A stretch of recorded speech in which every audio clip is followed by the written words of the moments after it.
Good morning, everyone. While you were referencing the voice of God, I was reflecting, where does that nomenclature come from? Who was the first announcer who decided to kind of deem themselves the voice of God? If any of you know the answer to that query, I would appreciate you sharing it with me and all of us.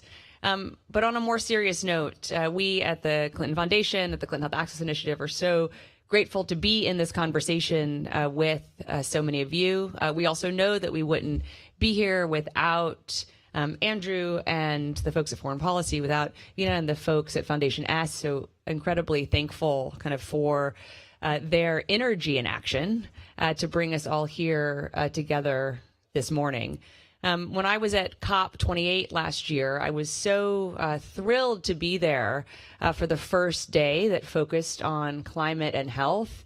And while there was, I think, understandable mutterings about how it had taken, 28 COPs to have finally a day dedicated to health, and I see many of you nodding and recognize many friends in the audience, we decided that we would kind of orient ourselves on the gratitude of kind of the clear recognition of the interconnectivity of climate and health.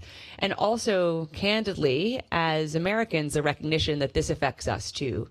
Rising heat isn't only someone else's challenge. Malaria now is no longer someone else's challenge. More extreme weather events occurring more frequently is not someone else's challenge. It's also a pedagogical challenge for those of us who are parents when our children read headlines like, why are once in 100-year storms happening every year? And so I share that just to say that we are partners in this work as kind of health advocates, climate change advocates, the recognition that we have to operate both, as Avina alluded to ameliorate the effects of climate change in the future, while also, of course, doing what we can to prevent human suffering and protect lives and livelihoods today, but also very much for me personally as a parent. I want my children who are growing up here in New York City, and all of our children, to grow up in more hospitable, sustainable, durable, and equitable worlds. But we know that won't happen without the financing structures and the intentionality that is required to effectuate that, and to have people who are willing to have the courage to be first and the humility to be second, and to have the mentality that we will stay the course for the generation or generations ahead.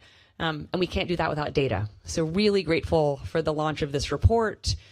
We look forward at the Clinton Foundation to continue to partner with many of you, and hopefully to have new partners here too that will emerge as we kind of all recognize that we're in this together, but that we have to act collectively and urgently in both the present and the future.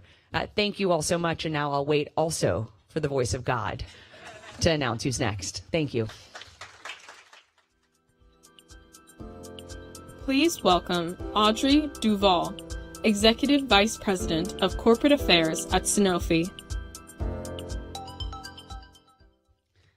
Good morning, everyone. It's my great pleasure to be with all of you this morning.